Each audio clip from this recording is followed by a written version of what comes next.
and our good friend who has done many a video essays on this did a video essay recently regarding United Health. Although I should say, if we're being completely honest, this wasn't recent. It was actually over a year ago. Right. Well, that makes it more interesting that this has been exactly the point. This is not a new phenomenon. No. It'd be one thing if this video just came out to inform people. No. Right. But just as a point, right, this is from a year ago. More Perfect Union is great, guys. If you're not subscribed to More Perfect Union, you should definitely check it out.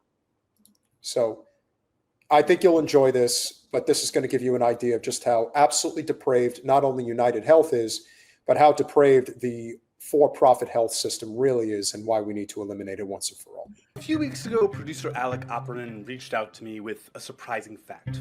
Doctors are taking out payday loans. That kind of blew my mind. And he uncovered this new brazen strategy in healthcare.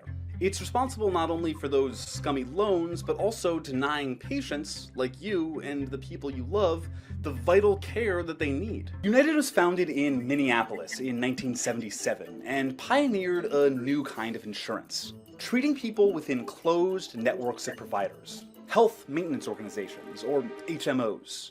HMOs were pitched as a way to curb America's exploding healthcare costs, which did not happen.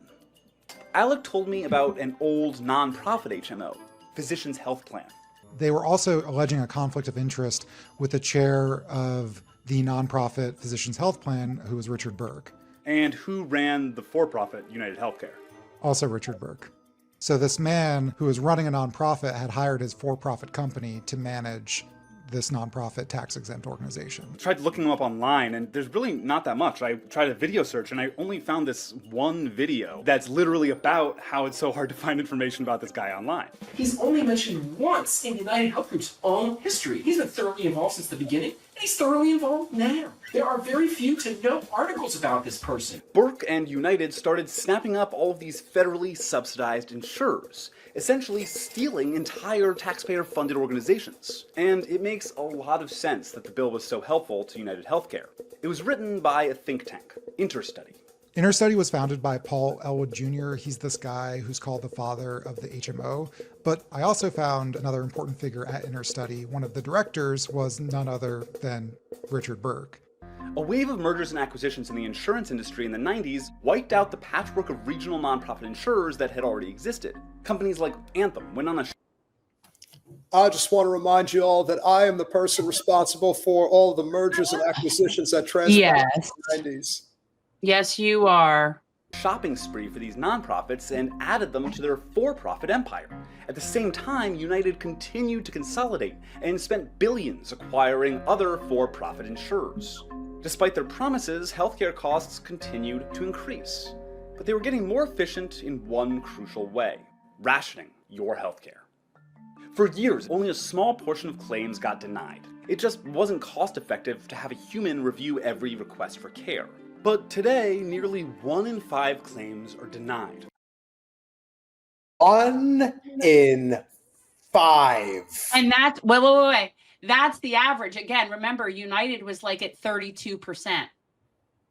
So that might be, that's based on that overall average. Just remember, ladies and gentlemen, 1 in 6 means you're playing Russian roulette.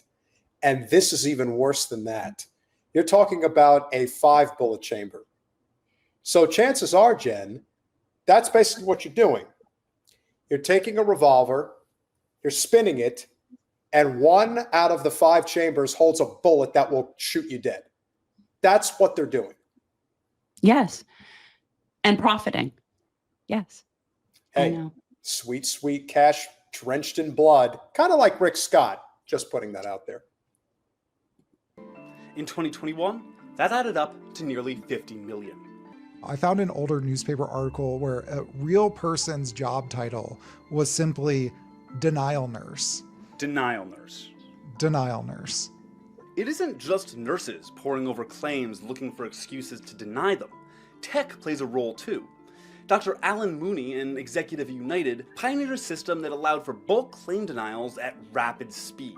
Which brings us back to the payday loans. While I was reporting this piece, I reached out to one doctor who was publicly complaining about the payday loans from United. So the doctor emailed me this report, and the number in there that they pointed me to was that 41% of healthcare providers needed to take out external funds to stay afloat. So like loans, stimulus, et cetera. This is why doctors and practices end up needing to take out those predatory payday loans. Appealing a denied claim can take months or years, so companies will front providers that money as they hope for insurer payouts. So UnitedHealthcare's constant denials can be very, very profitable for a payday loan lender, which really works out for United because, of course, they own one, Optum.